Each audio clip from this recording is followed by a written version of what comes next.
দেশের এই পরিস্থিতিতে কিসের নির্বাচন? গত 13 জুনের পর থেকে আজ পর্যন্ত রাজনীতিতে সবচাইতে দামি প্রশ্ন আমিরে জামাত, বাংলাদেশ জামাত ইসলামের আমির ডাক্তার শফিকুর রহমান। এই প্রশ্ন, দেশে যে মব সংস্কৃতি চলছে বা দেশের যে আইন শৃঙ্খলার যে পরিস্থিতি, এই পরিস্থিতি কিসের নির্বাচন?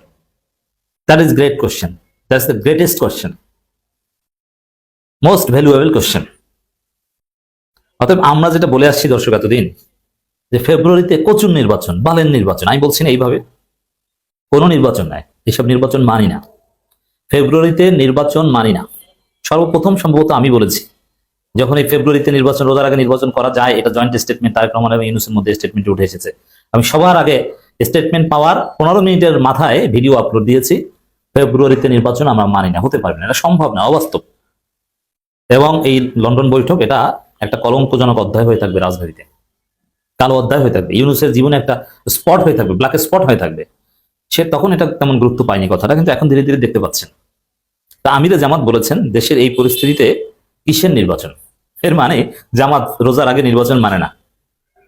রোজার আগে নির্বাচন হয়ে যাক আমির জামাত নিজে বলেছেন, কিন্তু এখন বলছেন এই পরিস্থিতিতে কিসের নির্বাচন। এখন এই কিসের নির্বাচন বলতে ওই রোজার আগে নির্বাচনকেই বলেছেন কিসের নির্বাচন, কারণ নির্বাচন তো আর ডিসেম্বরে হচ্ছে না বা সেপ্টেম্বরে হচ্ছে না, নির্বাচনের কথা চলছে তো ফেব্রুয়ারিতে, রোজার আগে। তো এই ফেব্রুয়ারিতে নির্বাচনকেই বলেছেন এই পরিস্থিতিতে কিসের নির্বাচন। লেভেল প্লেইং ফিল্ড নেই বলেই তো আমিরে জামাত লেভেল প্লেইং ফিল্ডের দাবিতে এখন আন্দোলন করছেন। দর্শক, রংপুর সমাবেশে আমিরে জামাত যে বক্তব্য দিয়েছেন, আমার কাছে মনে হয়েছে 5 আগস্টের পর থেকে আমিরে জামাতের সর্বশ্রেষ্ঠ পলিটিক্যাল বক্তব্য রংপুর সমাবেশের বক্তব্য।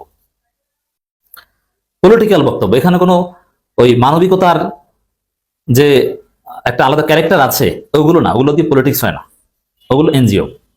রাজনীতিতে রাজনীতিবিদ সুলভ বক্তব্য দিতে হবে, রাজনীতিতে আঙ্গুল বাঁকা করতে হবে, রাজনীতিতে জায়েজ গালি দিতে হবে, রাজনীতিতে প্রতিপক্ষকে প্রয়োজনে হাত পা ভেঙে দিতে হবে। অবাক হচ্ছেন যে এই ধরনের উচ্ছৃঙ্খল কথাবার্তা বলছি না? যেমন আপনি মনে রাখবেন যে কোনো, আপনি যদি মায়ের খান, আপনাকে যদি কেউ মারে পলিটিক্সে, আপনি যদি তার বিরুদ্ধে মামলা করেন তাহলে বুঝবেন যে আপনি ওইখানে হেরে গেছেন। মামলা ওটা করতে হবে, কিন্তু ওইটা কোনো চূড়ান্ত সমাধান না। সমাধান হচ্ছে কেসাস, মায়ের বদলে মায়ের। আপনি মায়ের বদলে মায়ের দিতে পারলে জিতে গেছেন, নইলে আপনি ওখানেই হেরে গেছেন। পুলিশ তাকে ধরলেও আপনি হেরে গেছেন। আর অন্য অন্য জায়গায় হচ্ছে আপনি যদি আইনিভাবে এগোতে পারেন আপনার লাভ। এজন্য রাজনীতিতে মায়ের বদলে মায়ের, আপনাকে মায়ের দিবে, আপনি পাল্টা মায়ের দিবেন। তবে নিজেরা কামড়া কামড়ি বা কিছু কিছু জায়গা আছে যে যারা আগে মায়ের দেয় তারাই ক্ষতিগ্রস্ত হয়, তারাই টিকতে পারে না বা টিকতে পারবে না। ইটস ডিফারেন্ট, বাট স্বাভাবিক হিসাব হচ্ছে কেসাস। এটা যেমন তো বিশ্বাস করে এক্সারসাইজ করতে। এখন অবশ্য সোশ্যাল মিডিয়া যদি আগে কেউ মায়ের দিলে আপনি একটু ধৈর্য ধরতে পারলে, মিডিয়া যদি যে মায়ের দিয়েছে তার বিপক্ষে লাগে, তাহলে সে এমনিতেই জয় বাংলা হয়ে যায়। তো আমিরে জামাত যে বক্তব্য দিয়েছেন রংপুরে, আমি বলবো যে আঙ্গুল বাঁকা করে বক্তব্য দিয়েছেন, ঘাড় বাঁকা করে বক্তব্য দিয়েছেন, ঘাট তেরা বক্তব্য দিয়েছেন। হুজুরগিরি চলে না রাজনীতিতে। রাজনীতি এটা চলে রিয়ালিজম অনুযায়ী। রিয়ালিজম হচ্ছে নিদারুণ বাস্তবতা, এখানে এথিক্স জিনিসটা ভিন্ন, এথিক্সের সংজ্ঞা ভিন্ন। রাজনীতি চলে অনেকটা মেকিয়াভেলিয়ান থিওরিতে। অতএব দর্শক, আমিরে জামাত যে বক্তব্যগুলো দিয়েছেন, বিএনপির বিরুদ্ধে দীর্ঘ বক্তব্য দিয়েছেন যে একটি দল মানে বিএনপি সারা বাংলাদেশকে পাটগ্রাম বানিয়েছে। সেটা কি? চাঁদাবাজকে পুলিশ ধরলেও মানে ইচ্ছা মতো চাঁদাবাজি করবে, কেউ কিছু বলতে পারবে না। পুলিশ ধরেছে, শত শত বিএনপি সন্ত্রাসীরা থানায় হামলা করে চাঁদাবাজকে ছিনিয়ে নিয়েছে, আর বিএনপি তার বিরুদ্ধে কোনো ব্যবস্থা নেয়নি, যদিও পুলিশ ধরেছে। এটা হচ্ছে বিএনপি। এটা আমিরে জামাত বলেছেন যে এই হচ্ছে বিএনপির চরিত্র। মব কালচার আগেও ছিল, এখনো আছে, যদিও এটা ঠিক না। অতএব শুধু এখন মবের বিরুদ্ধে বলবেন, এটা 1972 সাল থেকে ছিল বাংলাদেশে। তো এখন সুনির্দিষ্টভাবে মবের বিরুদ্ধে বলা এটাও একটা ব্যাড ইন্টেনশন, এটা আওয়ামী ইন্টেনশন। অতএব মব এটা কোনো বর্তমান সমস্যা না, এটা হাসিনার আমলে ছিল, সব আমলে ছিল, কিন্তু জামাত ইসলামের লোকজন মব কালচারের সাথে জড়িত না, আমিরে জামাত বলেছে। তো দর্শক, আরো অনেক জটিল জটিল রাজনীতি আছে যেটা রংপুরে জামাত করে দিয়েছে। এর তাৎপর্য অনেক। যেমন বাংলাদেশ থেকে ভারত পালানোর পর, হাসিনা পালানোর পর চীনের কাছ থেকে সুযোগ সুবিধা গ্রহণের বাংলাদেশকে এগিয়ে নিয়ে যাওয়ার যে মহাসুযোগ তৈরি হয়েছে, এটা বিএনপি কাজে লাগাতে পারেনি। বিএনপি তো ভারতের কোলে উঠে বসে আছে। এই জায়গাটায় আমির জামাত যেটা করেছেন, তিস্তা মহাপ্রজেক্ট বাস্তবায়নের দাবি করেছেন।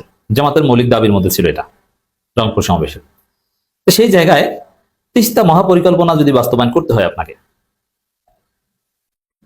তাহলে এটা চীনের মাধ্যমেই করাতে হবে, অন্য কেউ না।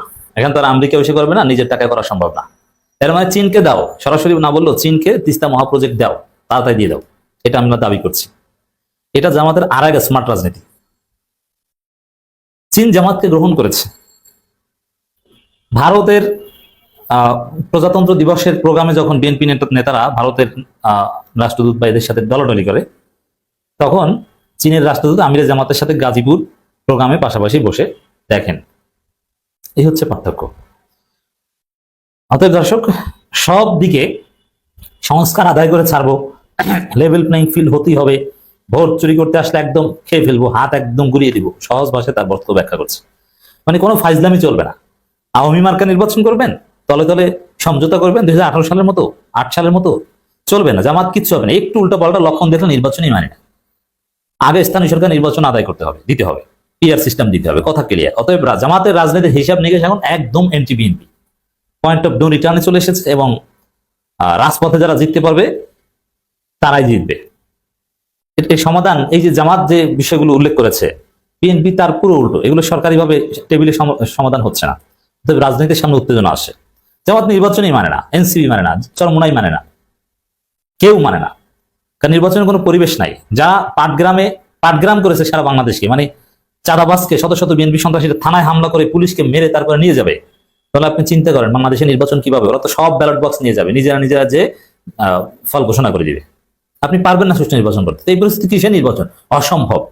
অপারেশন ক্লিন হার্ট চালাতে হবে, সন্ত্রাসীদের দমন করতে হবে, স্থানীয় সরকার নির্বাচন দিয়ে এক্সপেরিমেন্ট করতে হবে, সে তার আলোকে রাজনৈতিক কালচার পরিশুদ্ধ করতে হবে, সব সন্ত্রাসীদের ধরে বিএনপিকে সোজা করতে হবে, সন্ত্রাস মুক্ত করতে হবে, তারপরে একটা সময় নির্বাচন হবে। এত সোজা না নির্বাচন, ওইসব বাদ দেন ফেব্রুয়ারি নির্বাচন। এখন দেশের পরিস্থিতিতে কিসের নির্বাচন? আগে সুষ্ঠু পরিবেশ তৈরি করতে হবে বলে মন্তব্য করেছেন বাংলাদেশ জামাত ইসলামের আমির ডাক্তার শফিকুর রহমান। রাইট। এর মানে ওই ফেব্রুয়ারিতে নির্বাচনের সুষ্ঠু পরিবেশ নেই। আমরা আমিরের জামাতের সাথে শতভাগ একমত।